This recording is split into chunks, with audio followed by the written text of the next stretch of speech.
Hi everyone, and thanks for joining us today at Ikeena's Kitchen, where we cook California soul food, local, organic, sustainable food from the soul.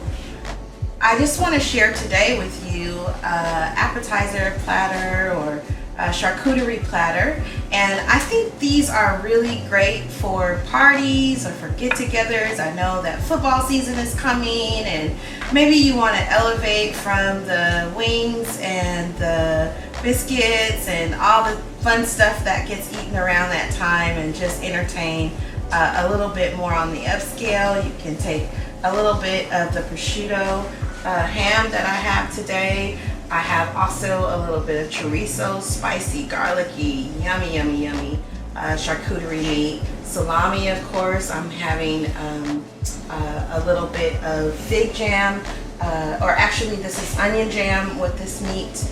Some fresh figs, some briny olives and peppers, and we're gonna put all of this together to make an exotic platter look very pretty and also very tasty. So let's make it.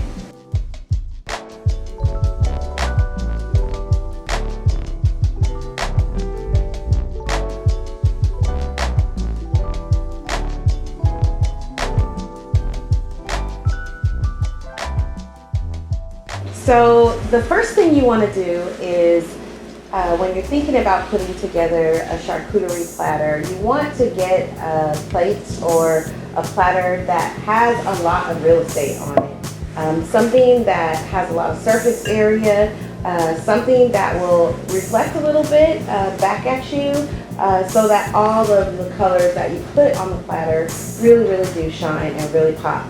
The second thing you want to think about is to have a variety of items. I think the best charcuterie platters that I've ever had a myriad of things on them to try and taste and nibble. And when you're sitting down sort of watching a game or having fun with friends, you really just don't want the food to become monotonous and the same. So you address that by using a variety of items. Today I have all of these beautiful fruits that are in season right now, and if you stay in season, things tend to be a little sweeter, a little more yummy, like right on time. And so all of these things came from the season with the addition of some grilled tofu and of course cheese, which is never out of season, and a little bit something special that I'll share with you towards the end as we're putting this all together. So let's get into it. I'm going to start with a little bit of anchoring, what we call anchoring. And what you do is you take something that is sort of a little stationary and that won't slide around or roll around on the plate. You really want to have a piece or a couple of pieces that can stay just sort of as a central focus point on your plate while you add other pieces to it to sort of branch out and fill out the real estate or the space on this plate. I'm also going to add, which I promised to do, something really special, a little honeycomb to this. And I love putting honeycomb on my platters because it's not something that you see every day. People are often very wowed by it. Farmers work very hard to get this and sell it in the market because it's extremely perishable. It doesn't keep for very long periods of time. So when you're purchasing it, you really want to make sure that you're checking the date on it, that you're looking through the container that it comes in, and that you don't see any moldy or black spots or bits on it, because like I said, it's very perishable and sometimes it can sit on a shelf for a little bit and people won't know that it's gone off. This one looks really fresh, and what you'll find is that it'll feature various types of honey from various combs, from various hives, just across the nation. In California, bees are a really big part of the local organic and sustainable movement, and so we have a lot of access to it. I'm just gonna lift it out. You have to be super, super careful because it is very delicate and you don't want to break it up or it'll ruin your presentation. So I'm just really trying to find that sweet spot where I can sort of lift it out of here. And once I do, I'm just gonna try and get the whole piece right here on the platter. And what I'm gonna do is place it in a spot that's just sort of right off of that central anchor that we put in, right? And there we go. That's something that, you know, you just don't see every day. Every time I do a charcuterie board with honey and I'm entertaining guests for parties that we do, they're always very, very wild by it. It's not something you see every day and get to eat every day. So you got your honey down, you got your cheese acting as your anchor, and now you want to start like filling your space out. I like to then go in with the meat because I feel like meat, cheese, honey, you can't go wrong with those. Put things together next to each other that go well together. You don't want to put olives, briny olives right next to the honey. You want your olives to stay briny. So that's a joy of having a platter with variety. So let's go in with our meat. Again, I told you I got some prosciutto ham. And this is very thinly sliced, so I'm going to try and be careful and not break it up too badly.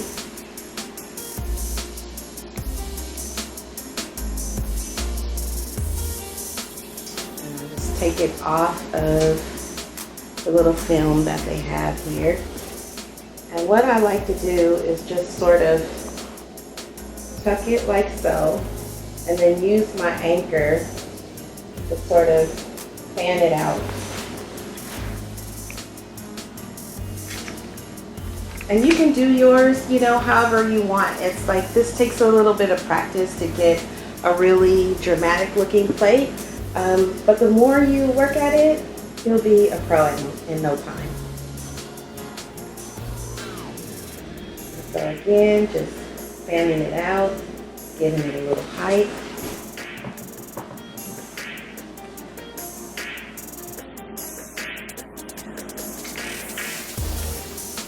And take your time, you know, you don't want to necessarily rush through it because you want it to look like you slaved all day over it, right? That's part of the fun, is having all your friends and family say, wow, you did that for us? So, yeah, take your time. Then you want to start with your other meats. And what I like to do with the salami style meats is just kind of like fold them almost like a fortune cookie, and then you can fan them out this way, make them into little curls that open up almost like flowers. I'll show you that again. Taking it, placing my finger like so, and then letting it kind of spiral and tucking it in. If that cheese wasn't there as an anchor, we wouldn't be able to get it to tuck in that way. But since it is, look, you got a built-in shelf. All right. And then once we've added, you know, what we feel is enough of any ingredient, you can just move on to your next ingredient. So we'll go in for the salami now. Those in there the same way. Maybe add some on the opposite side. Showcase the little peppercorns that are in there.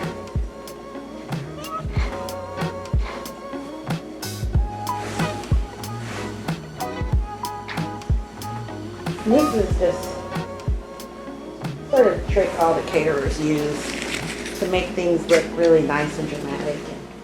We eat with our eyes first, right? All right, so now that I've got some meat, I've got my honey. I've got my cheese. Let's start with a little bit of this tofu here. And this is just a grilled chili tofu. I'm actually gonna cut this so you have a little bit more pieces. And this is a good way to kind of like stretch your dollar too. Taking pieces that are a little bit larger and cutting them down a little bit. And you can just, you know, play with the placement, how you'd like to see it on the plate. All right, so I'll add just a little bit more. We'll go in with some grapes. I have these really beautiful,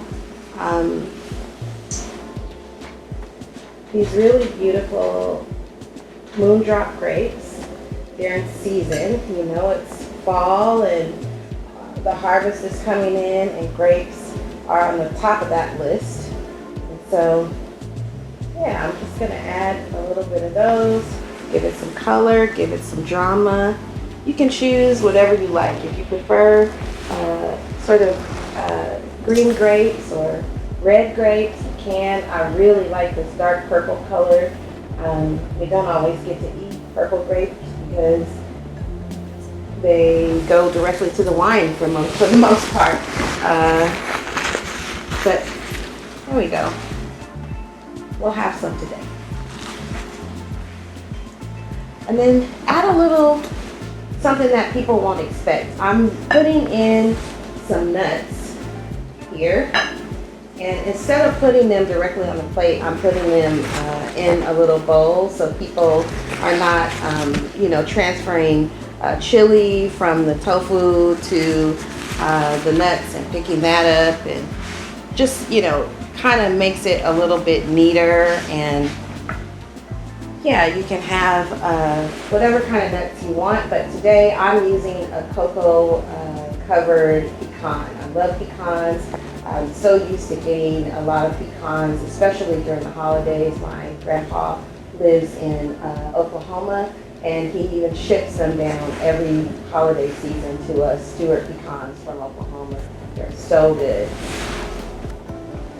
All right, and so I'm just gonna add a little bit more flair to it by putting some more fresh fruit. I'm just gonna tuck in a few fresh figs. And you know, you just build as you go, like really showcasing the beauty of the harvest season. Ripe figs are always a winner. People love them, and when they see them, it's just like, especially next to some honey. Who can resist that, right? I'm also gonna add just a tiny bit of this red onion jam. Also something that you don't really see every day, but you know, you just pile it up in a little area, say next to the cheese, or even next to the honey would be nice, especially like right around the figs. And now we'll add just a little bit of brine, right? We want salt. It's sweet and salty. You really want to try and, you know, have a platter that has a variety of those things going together. And like I said, you want to keep the brininess away from super, super sweet things. So I'm just putting them over near the tofu today, so people get the full effect of the olive, and they get that salty component that they expect when eating an olive. Doesn't mean they can't put some honey on it or whatever, but you're just keeping those flavors separate, so folks have a choice. All right, and these olives are actually stuffed with a little bit of fennel and herb. So that'll be a nice surprise for the guests when they have those. I've also gotten a few of these little Ikeena peppers, and these peppers are kind of on the sweet side. They're not super, super hot, but they do have a tiny little bit of spice in the back bite. So that'll be a nice pop of flavor, and certainly a nice pop of color, along with some sweet peppers. Okay, so we're sort of almost all the way there now. I have left a little dragon fruit. And why would I add something so different? Because you want your platter to look different. You want to surprise your guests. You want to have them have something on there that has that sort of wow factor. And something as easy as adding a piece of dragon fruit will do that. This is a golden dragon fruit. They do come in, I think, maybe 3 or 4 colors that I've seen, and different places around the world will have probably even more in tropical areas. And so you'll find that the flesh is very white on the inside, unlike its pink or red counterparts. And what I like to do is just quarter them so people get a full, bite. This one is very ripe. I can smell it. I can see the juice coming off of it when I cut into it. And again, going for that drama on the plate, people will ask, sort of, what is that? And it's super mild, it's super juicy, and it's not overly sweet. So it really complements a platter like this.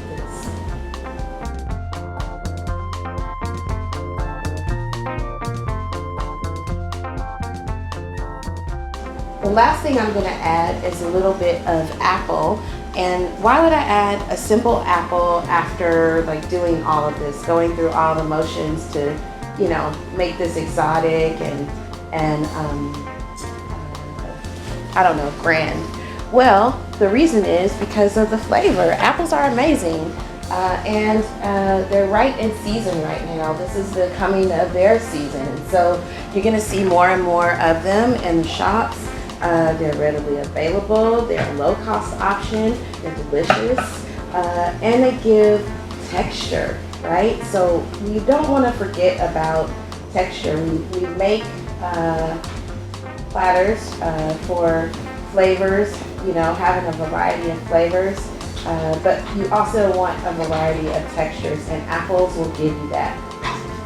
So I'm just gonna go in, cut it a little bit into wedges. That's what I enjoy, and I think will be easiest for folks to eat. Remove the core.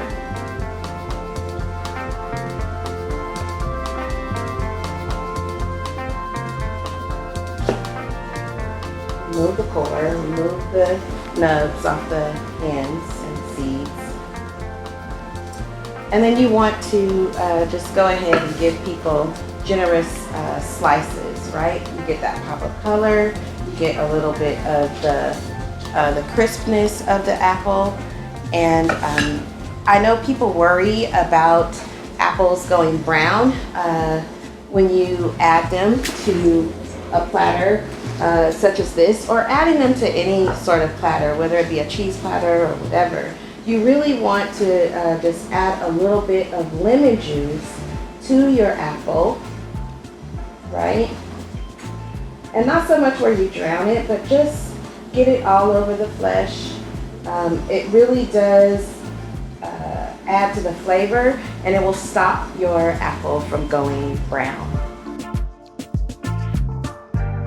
So I'm missing just a little bit of something, and what that something is something green. You can't have a platter without, just really adding something fresh and green on it, right? All these plants and all these bits of food, you really just want to accent it with something super, super fresh, and remind people about where the food comes from, right? Local, organic, sustainable. You can't do that without green leaves or greenery somewhere on the platter. So you just push you a few sprigs in there, or a bunch of sprigs in there, Lift them up. Hopefully they didn't wilt before you put them on. I'll grab just another fig to fill in my little space there. And there you have it, a charcuterie platter for the gods.